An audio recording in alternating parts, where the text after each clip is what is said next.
Hello दोस्तों, आज जो बात मैं आपको बताने जा रहा हूं वो सिर्फ एक टेक्नोलॉजिकल सफलता नहीं है। ये एक चुपचाप होती क्रांति है जो शायद हमें महसूस भी ना हो रही हो, लेकिन पूरी दुनिया को हिला रही है। और इसका नाम है यूपीआई, यानी यूनिफाइड पेमेंट्स इंटरफेस।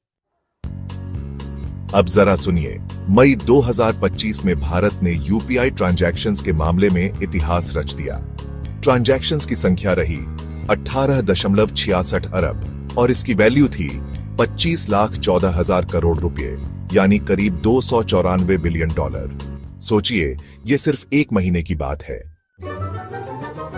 अब आप सोच रहे होंगे, इसमें क्या बड़ी बात है? क्यूआर स्कैन किया, पेमेंट हो गया ना? लेकिन रुकिए, यही तो क्रांति है।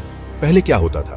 बैंक जाना, चेक भरना, लाइन में लगना, आरटीजीएस एनईएफटी की टाइमिंग्स देखना, और आज मोबाइल निकाला, 3 सेकंड में पेमेंट, 0% फॉर्मेलिटी, 100% सिक्योरिटी।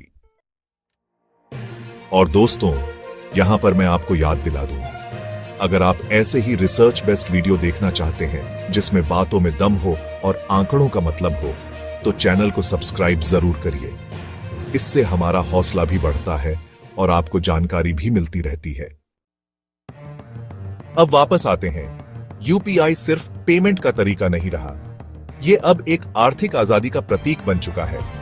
गांव में दूध वाला हो या शहर में टैक्सी वाला, अब हर कोई डिजिटल पेमेंट स्वीकार कर रहा है।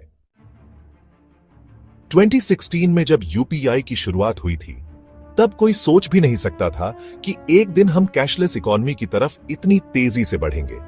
और सिर्फ भारत में नहीं, अब तो यूपीआई को इंटरनेशनल लेवल पर अपनाया जा रहा है। सिंगापुर, यूएई, भूटान, नेपाल, इन देशों में यूपीआई से पेमेंट की सुविधा शुरू हो चुकी है।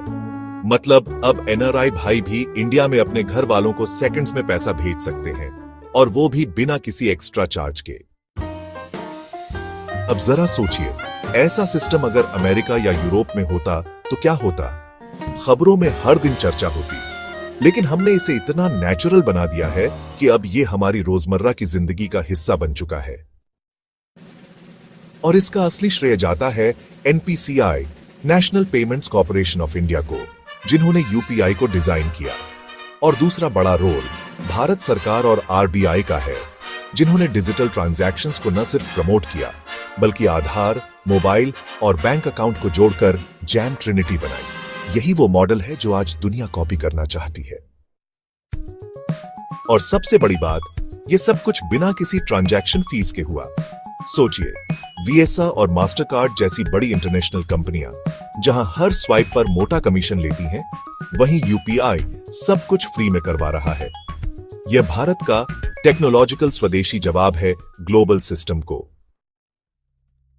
अब यहां मैं एक मानवीय एंगल भी जोड़ना चाहता हूं। सोचिए उस रिक्शा वाले के बारे में जिसे अब छुट्टे पैसे देने की टेंशन नहीं है, उस घर की बाई के बारे में जिसे महीने के पैसे बैंक में डायरेक्ट मिल जाते हैं, या फिर उस छोटे दुकानदार की जिसे अब हर दिन का हिसाब मोबाइल ऐप में मिल जाता है।